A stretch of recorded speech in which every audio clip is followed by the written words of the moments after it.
E aí pessoal, tudo bem?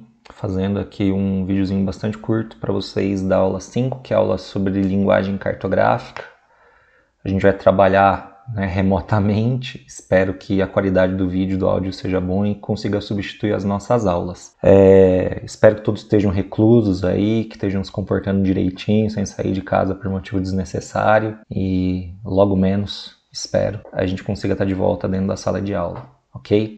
Bom, vamos lá. Então a gente vai falar sobre linguagem cartográfica. É a linguagem cartográfica que vai ser importante para a gente, para a ciência cartográfica, porque é a forma como o mapa vai conversar com a gente. É a partir dessa linguagem que o mapa utiliza, a legenda, a escala, enfim, que o mapa vai conseguir identificar os fenômenos que ele quer representar. Fenômenos sociais, como a pobreza, fenômenos biológicos, por que não? Por exemplo, o avanço do vírus que está por aí, fenômenos climáticos, fenômenos econômicos.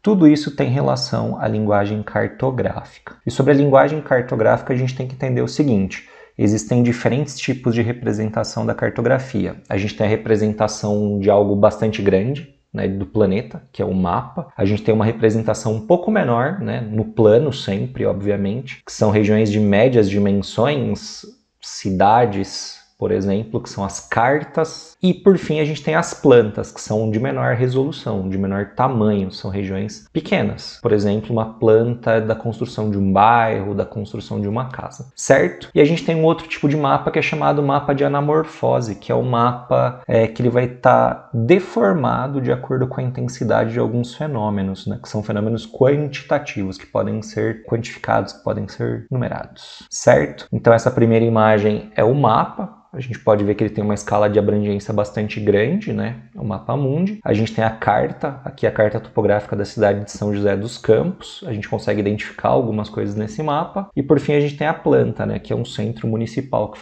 foi construído. E por fim o mapa de anamorfose. Esse mapa de anamorfose é interessante porque ele mostra pra gente a Índia muito maior do que ela é, a China muito maior do que ela é, a Indonésia está bastante grande, Canadá e a Austrália praticamente nem estão no mapa. Enfim, esse mapa aqui ele mostra a população dos países, tá? Um fenômeno quantificado, Na sequência, é bom a gente lembrar que o mapa ele vai conversar com a gente através da legenda. A legenda é a simbologia, um conjunto de símbolos, de cores, enfim, de linhas que vão conversar com a gente, que vai ser a forma com que o mapa vai trazer as informações para a gente. Então, se eu tiver um mapa isolado, sem nenhuma informação, como este daqui, por exemplo, eu não sei o que significa. Não faço a menor ideia do que esse mapa representa. Mas como a gente tem acesso à legenda, a gente consegue observar que esse mapa está mostrando as temperaturas. Então, cada cor representa um tipo de temperatura diferente. Esse mapa mostra pra gente linhas e cores. A legenda ela também pode ser representada por meio de símbolos, que são as convenções cartográficas. Cada símbolo representa pra gente uma informação que vai estar sendo disponibilizado na própria legenda. Então, por exemplo, a gente tem um símbolo aqui de rodovia federal, estadual, vicinal. Então, ela tem placas diferentes para representar a rodovia. Objetos na via, na placa, podem estar representando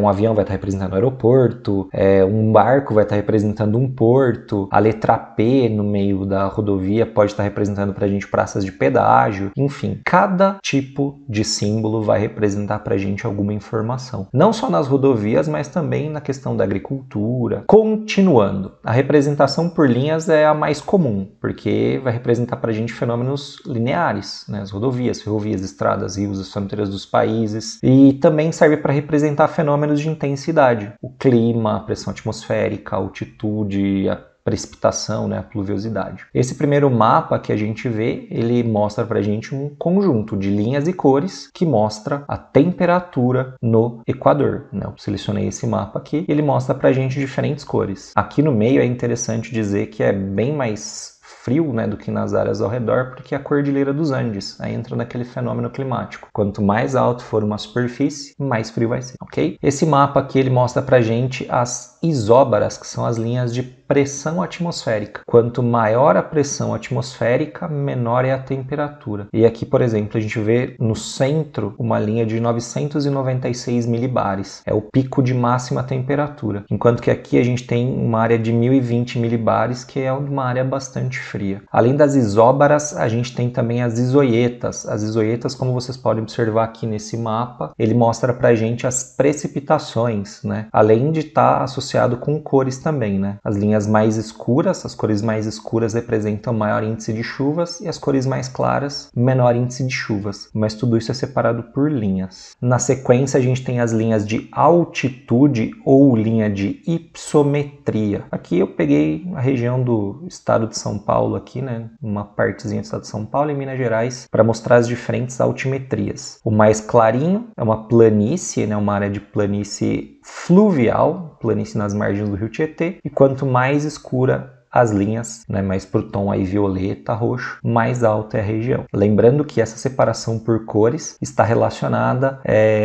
a um conjunto de linhas, certo? Para cada cor eu tenho um conjunto de linha que foi determinado, que a gente vai ver até melhor isso daí, que são as linhas de altimetria. A gente tem também as isóbatas. As isóbatas são linhas que mostram para a gente a profundidade do oceano. Mais claro, ele vai ser uma região mais de menor profundidade, e as áreas mais escuras uma área de maior profundidade. As cores, como eu falei para vocês, elas podem mostrar a diferenciação de altimetria, pode mostrar a diferença de pluviosidade, de temperatura. Além disso, a gente tem símbolos, eles são muito comuns também para a agricultura, como é o caso da agricultura que a gente tem aqui. Esse mapa, ele consegue mostrar para a gente os símbolos sendo representados, né, na produção do arroz, da cana-de-açúcar, do chá e da juta.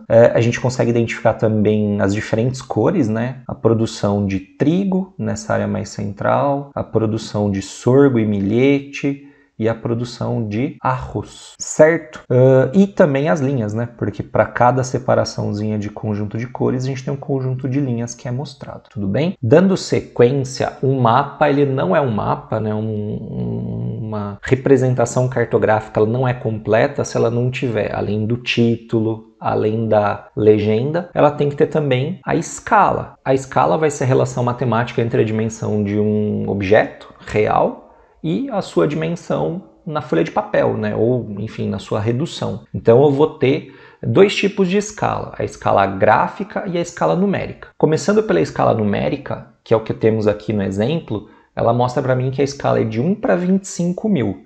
Significa que 1 centímetro no mapa equivale a 25 mil centímetros na realidade. Então significa que para eu colocar esse mapa nessa folha de papel, eu precisei reduzir o planeta Terra ou o objeto 25 mil vezes, tá?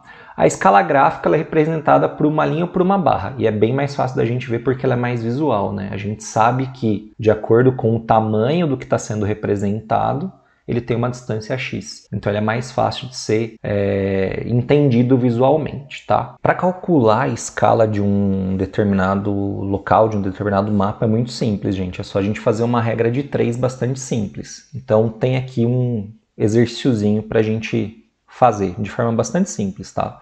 Num determinado mapa temos a escala de 1 para 20 mil. Nesse contexto, 1 centímetro no mapa representa 20 mil centímetros na realidade. Lembra? 1 para 20 mil, 1 centímetro no mapa equivale a 20 mil centímetros na realidade. Ou 200 metros ou 0,2 quilômetros. Como que eu faço isso? É fácil. Para transformar de centímetros para quilômetros, eu corto 5 zeros, tá?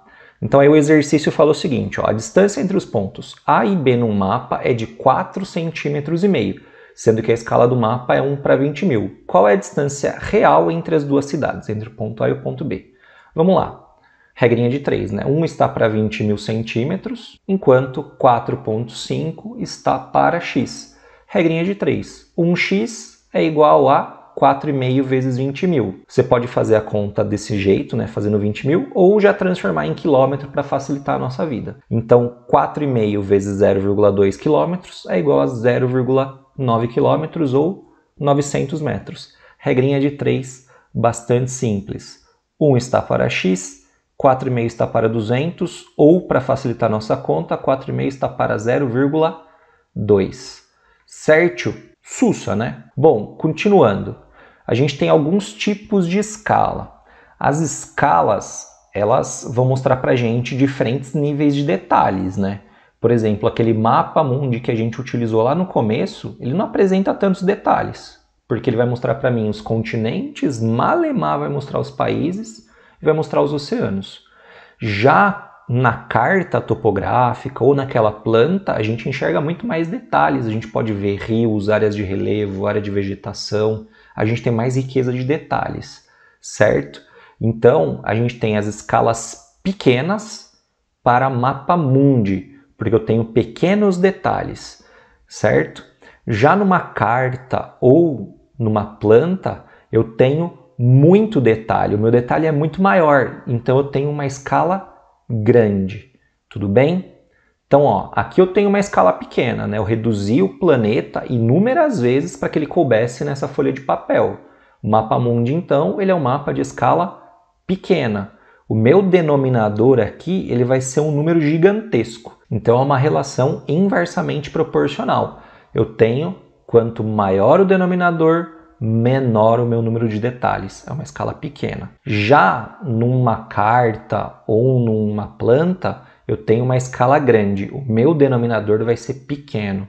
Quanto menor o denominador, maior a quantidade de detalhes. Para finalizar, lembra que eu falei que o perfil topográfico, as curvas de nível, as curvas de altimetria iam ser usadas de novo? É aqui, ó. Aqui a gente tem um perfil topográfico, né, de curvas de nível, e ele vai mostrar para a gente como a gente consegue calcular, né, ou fazer um desenho em 3 dimensões. Hoje isso é muito simples, né? Hoje é feito por computador, mas antigamente tinha que pegar essas linhas de altimetria, né, as ipsometrias. A partir dessas linhas eu tinha que traçar pontos em comum nesse plano aqui, ó, nesse eixo XY. Para cada cruzamento da minha linha reta com a curva de nível, eu traço um ponto. E aí eu consigo desenhar o relevo. Enfim, para cada curva eu vou ter um desenho diferente. Ok? Essa é a aula de número 5 finalizada. Muito obrigado.